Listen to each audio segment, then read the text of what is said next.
Retour sur le plateau de Direct Investisseur où nous recevons maintenant Antoine Quesada, coach, trader et formateur. Bonjour Antoine. Bonjour Anne-Laure. Alors vous êtes spécialiste de l'analyse technique. La semaine dernière, on avait vu ensemble l'évolution du Brent et la perspective à 89 $.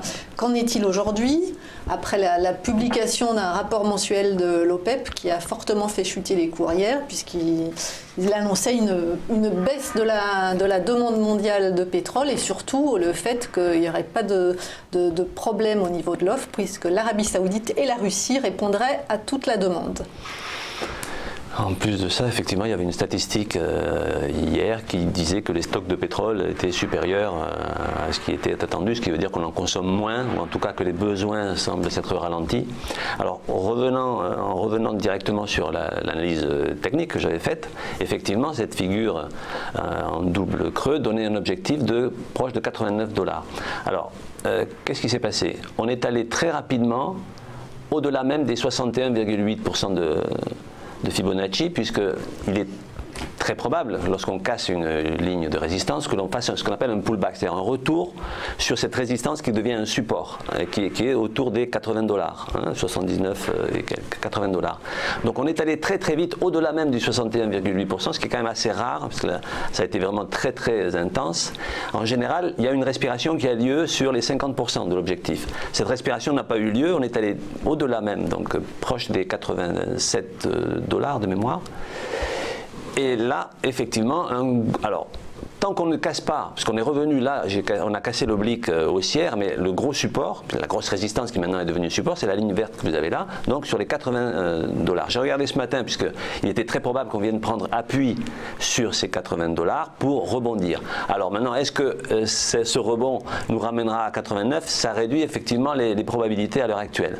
La macroéconomie étant ce qui génère le comportement des investisseurs et donc les courbes graphiques. Alors à plus court terme, je n'ai pas amené un graphique ici en 4 heures, mais effectivement, durant cette semaine, sur un graphique en 4 heures, on a vu une figure de retournement à l'horizon de temps 4 heures, c'est-à-dire des chandeliers japonais qui durent 4 heures. Donc, effectivement, pour quelques jours, on avait ce retour en arrière. Alors, ça reste un pullback tant qu'on ne casse pas les 80 $. En clair. Ce matin, on était à 80. Ouais. Voilà, donc effectivement, on est descendu. J'ai regardé les cours hier, puisque je vous ai envoyé ça vers 17h ou 17h30.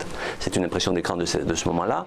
Et effectivement, on a tapé 79,80 exactement, et on a rebondi un petit peu. Et là, ce matin, on était à 80 et quelques. Donc, effectivement, ça rend plus compliqué l'atteinte du 89 $. Le gros support à observer, c'est les 80 $. Mais tant qu'on est au-dessus des 80 $, il n'y a pas de gros risque de voir le marché descendre. Très bien. Donc on passe maintenant aux marchés actions qui ont été le centre des attentions cette semaine avec une correction quand même assez forte, hein, partout aussi bien aux États-Unis qu'en Europe. Et on commence avec le marché parisien donc, qui rebondit ce matin d'à peu près 1% depuis l'ouverture, mais on ne dépasse pas les 1%. À quoi est-ce qu'il faut s'attendre? Quelles sont les perspectives d'après l'analyse technique sur l'indice parisien? Voilà, donc d'un point de vue graphique, donc technique aussi, j'ai fait un petit tour d'horizon du CAC, on verra tout à l'heure le DAX et le Nasdaq Composite. Alors là, c'est le CAC, vous y êtes habitué, en mensuel. Donc ici, effectivement, la tendance de très long terme n'est absolument pas remise en cause. Hein, on est bien sur des hauts de plus en plus hauts, bien qu'on commence à voir depuis déjà de longs mois, une phase de canal horizontal sur lesquels les cours ont tendance à faire le yo-yo. On va le voir un petit peu mieux sur le graphique en hebdomadaire. Voilà. Alors, ce fameux graphique en hebdomadaire que je vous présente très régulièrement, à l'intérieur dont on voit ici ce biseau ascendant, qui sont ces deux lignes obliques bleues d'élargissement, un biseau d'élargissement, qui est une figure d'essoufflement de hausse. Alors, le marché, donc cette semaine plus précisément, on est en train de se rapprocher de façon puissante de ce gros support ici oblique, hein, le support en bleu. Donc ça c'est l'hebdomadaire, donc on voit bien que le marché reste à l'intérieur de ce range mais va vers les points bas. On va passer au journalier qui va être beaucoup plus explicite. Voilà, donc le graphique en journalier que je vous présente habituellement. toujours ce fameux range entre 5220, 5250 et 5550. On était allé contre toute attente, on était revenu sur la grosse résistance des 5550 et là le CAC donc a commencé sa descente et la semaine dernière je vous disais que je n'avais pas d'éléments précis qui laissent entendre qu'on descendrait fort. En revanche, j'avais déjà noté qu'il commençait à y avoir une corrélation sur les baisses avec le Dow Jones, en fait avec les marchés américains. Et on s'est vu donc vendredi dernier et déjà le jeudi, le CAC 40 suivait à la trace le Dow Jones qui descendait. Et j'avais évoqué, puisque moi je travaille beaucoup avec Fibonacci, qu'en dessous de 5340 points, qui correspondait ici à 61,8% de Fibonacci, puisque moi c'est vraiment très technique, j'adore cet outil, il était très probable qu'on revienne à minima sur le support des 5220 ici. Alors, bon, factuellement, l'accélération s'est faite, en concordance avec les marchés américains qu'on va voir tout à l'heure. Et là, c'est le spot ici, hein, c'est pas le futur. Le futur hier est descendu nettement plus que le spot aujourd'hui. Donc là, on va très probablement, puisque quand on casse ici le support que j'ai tracé, et avec Fibonacci, là je ne vais plus parler de retracement, mais d'extension de Fibonacci, d'un point de vue technique, il sera très probable que le marché vienne se poser sur les 5028 points, enfin voilà, on dirait 5030, qui correspond au bas de très long terme et surtout au support oblique que nous avons ici, c'est-à-dire 161,8% du précédent mouvement de hausse. Hein, ça c'est pour les puristes qui connaissent un peu Fibonacci, ils me comprendront. Donc c'est une extension à la suite de la cassure de ce support. Alors je ne serai pas au oiseau de mauvais augure, je pense que ce support tiendra. Si on casse effectivement le grand biseau ascendant, donc des soufflements, on viendra à ce moment-là très certainement se poser sur la grande oblique de long terme que nous avons sur le CAC, qui pourrait nous ramener autour des 4880, 4900 points. Mais il sera très probable qu'on aille, très peu probable qu'on aille en dessous de ce seuil, puisque là on a vraiment un gros support de long terme. Un mouvement baissier à court terme. Oui, on est malgré le rebond de ce matin.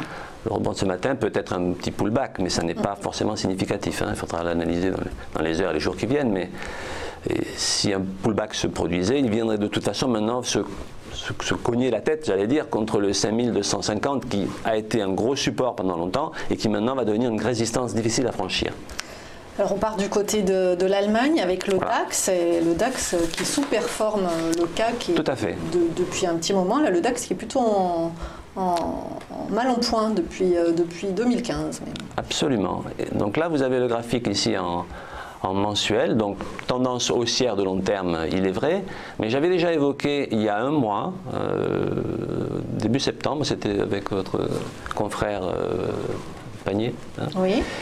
J'avais justement mis en évidence une figure en construction, une figure de retournement très puissante, qui est une épaule tête-épaule, donc figure de retournement à la baisse, que l'on entrevoit déjà ici sur le mensuel, mais qu'on va beaucoup mieux voir sur le graphique ici en hebdomadaire. Le voilà. Donc on voit bien ici, hein, sur la base du support oblique bleu que j'ai tracé, vous avez donc une figure connue des chartistes, hein, une épaule, une tête et une épaule. Et donc quand on s'est vu le mois dernier, avec votre collègue, nous étions, évidemment, nous n'avions pas encore atteint le gros support qui est en fait la ligne de coup sur laquelle la cassure provoquerait la validation de cette figure. Une figure chartiste, elle donne un potentiel théorique, encore une fois, il faut rester modeste.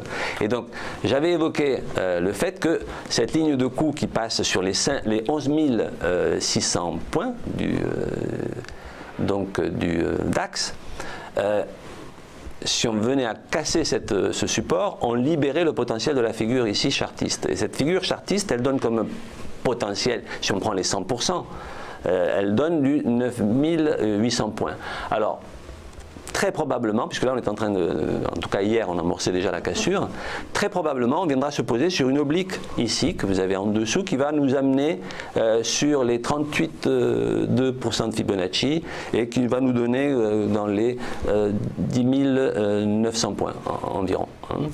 Mais donc cette figure qui était en construction de longue date, elle est en train de se valider et elle avait d'autant plus de chances de se valider qu'il y avait ici en rouge, j'ai tracé une divergence baissière classique. Alors ce qu'on peut dire, parce que le DAX effectivement souffre déjà depuis plusieurs semaines, c'est que les grands retournements ou les grandes crises financières commencent souvent par ce genre de figure. Ce qui ne veut pas dire que si on a cette figure, on a automatiquement une grande crise financière. On avait déjà ce genre de figure sur l'hebdomadaire du CAC 40 sur la grande crise de 2008. C'était à quelque chose près la même configuration. Encore une fois, ça ne rend pas obligatoire les conséquences qu'on imagine. Non, ça ne rassure pas. Mais ça n'est pas rassurant, puisque les grandes crises commencent souvent par ce genre de phénomène. Alors on va tout de suite partir du côté du Nasdaq, parce que c'est là que les investisseurs craignent le pire. Tout à fait. Alors, du côté du Nasdaq, comme je le disais la semaine dernière, j'avais remarqué que la faiblesse du CAC 40 qui s'amorçait, elle était parfaitement corrélée avec un frein et un début de baisse de l'indice. J'avais parlé du Dow Jones en fait, hein, mais c'est la même chose pour c'est-à-dire que les craintes sont vraiment sur le Nasdaq puisqu'on parle de bulles. Absolument. Quand on voit ce graphique en mensuel, on voit bien que on était sur des records et encore des records et encore des records. Ici, d'un point de vue mensuel, on a ce qu'on appelle une figure en étoile du soir pour les connaisseurs, qui est une figure de retournement à la baisse. C'est poétique. Pourquoi étoile du soir? Le soleil est une étoile et le soir, qu'est-ce qu'il fait? Il descend. En fait. Alors, on ne se fie pas uniquement à ça pour dire que le marché va se retourner naturellement, et ça n'est pas forcément encore le cas, mais en tout cas c'est un gros signe de fin de hausse momentanée en tout cas, et d'excès haussier qui est en train de vouloir corriger. Donc ça c'est le mensuel. On va passer donc à l'hebdomadaire qui est un petit peu plus explicite. Voilà, alors, donc ici je suis un adepte des divergences, comme vous le savez. En rouge, vous avez ici un segment qui monte au-dessus de la courbe du prix du Nasdaq, alors que sur l'indicateur, le stochastique, et même sur le RSI 14 que j'ai ici en bas, on a un segment qui descend au-dessus. En fait, il y a une divergence. Cette divergence, il faut qu'elle soit validée, il faut des éléments qui laissent entendre qu'effectivement un retournement est possible. Cette divergence, elle a été validée en ce sens qu'on a largement cassé la moyenne mobile 20 ici. En revanche, on est toujours sur ce gros support de très long terme. Mais, donc déjà l'hebdomadaire montre effectivement un gros frein de la hausse et surtout un excès haussier qui est en train de se corriger, ou en tout cas partiellement. Donc on commence, alors ce qui n'était pas le cas depuis des mois et des années sur ces indices américains. Donc c'est quand même quelque chose de relativement nouveau. Donc si on va sur le journalier, qui lui va être plus explicite encore, voilà. Donc le journalier, alors c'est toujours le même graphique en chandelier japonais, il est un petit peu moins lisible en termes de chandelier, mais ce que j'ai voulu surtout vous montrer ici, qu'est-ce que l'on voit? Un biseau ascendant. Donc un biseau, c'est un essoufflement d'une hausse. Et donc le biseau, vous l'avez ici en vert, donc un support ascendant, une autre résistance ascendante, celle-ci, mais avec un rétrécissement, ce qui montre bien que les cours, effectivement, faisaient des hauts de plus en plus hauts, mais avec de moins en moins d'amplitude. C'est-à-dire qu'à un moment donné, tout ça a tendance à caler. Et donc, pendant toute cette semaine, et déjà en début de semaine dernière, on a commencé à voir, à la suite donc de cet essoufflement, la cassure de ce biseau qui a entraîné mécaniquement un phénomène en cascade, puisqu'en fait, la peur est un phénomène très communicatif, très contagieux, et c'est pour ça que souvent les marchés descendent plus vite qu'ils ne montent, parce que les humains que nous sommes, on est très sensibles à la peur, et cette peur est très vite contagieuse, et donc ça fait un effet boomerang. C'est pour ça que je vous avais parlé la semaine dernière que les marchés américains, en descendant, allaient provoquer une certaine panique au niveau des marchés européens, comme le DAX ou le CAC 40. Donc la cassure de ce biseau libère aussi un potentiel de baisse, bien que moins précis que des figures comme des triangles. En revanche, ici, ce biseau sur cette tendance haussière, hier précisément, lorsque je vous ai envoyé cette capture d'écran, nous étions précisément sur 50% de retracement par rapport à la longue phase antérieure du dernier mouvement de hausse de long terme qui s'était amorcé sur les 6630 points, qui correspond ici à la ligne des 100. Ça veut dire que c'est fini, qu'on remonte maintenant? Alors, ça veut dire que c'est un gros support, le 50%. Alors, il avait l'air de vouloir continuer sur les 61,8%. Je dirais que jusqu'à 61,8%, il n'y aurait pas ça ne serait pas dramatique. Donc je pense qu'il est probable qu'on redescende donc sur ce qui nous amènerait sur les 7200 points ici, sur le composite, sur le Nasdaq. Jusque-là, il n'y aurait pas trop d'inquiétude.